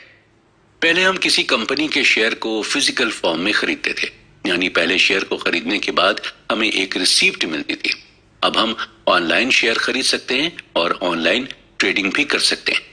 अगर हम हिस्ट्री के बेसिस पर ही इकोनॉमी या स्टॉक मार्केट को चलाते तो ये स्ट्रक्चरल चेंजेस हमें कभी मिलते ही नहीं। अब कई चीजें बदल गई हैं। अब कंपटीशन भी बढ़ रहा है और कंपटीशन बढ़ने के साथ साथ अपॉर्चुनिटी भी बढ़ रही हैं। टेक्नोलॉजी की वजह से अब इंफॉर्मेशन भी एक्सेसिबल हो गई है। इंडस्ट्रीज बदलने लगी हैं क्योंकि इकोनॉमी इंडस्ट्रियल से शिफ्ट होकर टेक्नोलॉजी सेक्टर में आ गई है और टेक्नोलॉजी सेक्टर में डिफरेंट बिजनेस साइकिल्स और कैपिटल का यूज होता है। इन्वेस्टिंग में एक कॉमन फ्रेज हमेशा यूज किया जाता है और वो है it's different this time. Historians कोई प्रॉफिट नहीं होते हैं कि उन्होंने जो किया है वही आप भी करें। आप अपनी मार्केट के स्पेसिफिक ट्रेंड को देखें, स्पेसिफिक ट्रेड्स को देखें, स्पेसिफिक सेक्टर्स को देखें और तब जाके इन्वेस्टमेंट करने के बारे में सोचें। Room for errors. दोस्तों, हम इंसान भी अजीब होते हैं। कल हमारे साथ क्या होगा हम इस चीज की बिल्कुल भी प्रिडिक्शन नहीं कर सकते, लेकिन प्लान हम आने वाले कई सालों के लिए बना लेते हैं। हम इस चीज को बेवकूफी कह सकते हैं या फिर हम इसे हमारी ऑप्टिमिस्टिक थिंकिंग कह सकते हैं। कब हमारे साथ क्या हो जाए हमें कुछ भी पता नहीं होता, यानी हमारी लाइफ अनएक्सपेक्टेड होती है। ठीक इसी तरह जब हम फाइनेंशियल बिहेवियर की बात करते हैं तो फाइनेंशियल बिहेवियर का बेस्ट एग्जाम्पल हमें ऐसी जगह से देखने को मिलता है जहां से किसी को एक्सपेक्टेशन ही नहीं होती है। लास वेगास के कैसीनोज स्मार्ट फाइनेंशियल बिहेवियर का शानदार एग्जाम्पल है। जी हाँ, कैसीनोज में आपके ऐसे कई ब्लैक जैक कार्ड प्लेयर मिल जाएंगे जो आपको ये सिखा सकते हैं कि अपने पैसे को कैसे मैनेज करें, और ये आपको रूम ऑफ एरर की इंपॉर्टेंस क्या होती है ये भी आप ब्लैक जैक कार्ड प्लेयर से सीख पाएंगे। ब्लैक जैक कार्ड काउंटिंग का फंडामेंटल सिंपल है। किसी को इस बात की सर्टेनिटी नहीं होती है कि कार्ड डीलर अगला कौन सा कार्ड ड्रॉ करेगा, लेकिन जो ब्लैक जैक कार्ड प्लेयर होते हैं वो इस तरह से अज्यूम करते हैं कि कौन कौन सा कार्ड डीलर पहले ही ड्रॉ कर चुका है, और इस अजम्पशन पर ब्लैक जैक कार्ड प्लेयर ये बता देते हैं कि अगला कार्ड कौन सा होगा। ऑथर इस बात को हमें एग्जाम्पल देकर समझाते हैं कि सपोज कीजिए एक कार्ड डीलर के पास ABCD और E नाम के 5 कार्ड थे, जिनमें से A और B कार्ड डीलर पहले ही ड्रॉ कर चुका है। तो blackjack card player C, D और E को लेकर अपना एजम्पशन करते हैं। वो अपनी प्रोबेबिलिटी को कम करने की कोशिश करते हैं, यानी वो रूम फॉर एरर का चांस नहीं देते। एज अ प्लेयर जब आपको ये मालूम होता है कि कार्ड कौन सा आने वाला है तो आप फिर ज्यादा बेट लगाते, और जब आपको एग्जैक्टली पता नहीं होता कि कार्ड कौन सा आने वाला है तो आप कम बेट लगाते। ब्लैक जैक कार्ड प्लेयर को यह मालूम होता है कि वो गेम ऑफ ऑड्स खेल रहा है और इस खेल में कोई सर्टेनिटीज नहीं होती। आप कभी भी ये गैस नहीं कर सकते हैं कि कौन सा मोमेंट आपके लिए बेस्ट होगा। आप अपने आप को रूम फॉर एरर देना चाहते हैं। आपको ये मानकर चलना होगा कि आपने जो प्लान बनाया है हो सकता है वो प्लान काम ना करे। हम रूम फॉर एरर को मार्जिन ऑफ सेफ्टी भी कह सकते हैं, और बात जब पैसों की होती है तो हम रूम फॉर एरर को अंडर एस्टिमेट करने लगते हैं। रूम फॉर एरर को हम फोरकास्टिंग से भी रिलेट कर सकते हैं, और फोरकास्टिंग करेक्ट करना बहुत मुश्किल होता है। आने वाले 10 सालों में स्टॉक मार्केट कितना रिटर्न देगा या रिटायरमेंट के बाद आपको कितने पैसे मिलेंगे, इन सब के बारे में फोरकास्ट करना मुश्किल होता है। इन सब चीजों में हम बस ऑड ही निकाल सकते या मार्जिन ऑफ सेफ्टी लेकर एक स्टिपुलेटेड अमाउंट हम बता सकते हैं। ऑथर कहते हैं कि जब भी आप फ्यूचर इन्वेस्टमेंट के बारे में एस्टिमेट करें तो आपको रूम फॉर एरर देना होगा। आपको ये मानकर चलना होगा कि आपका एस्टिमेशन एकदम एक्यूरेट नहीं हो सकता।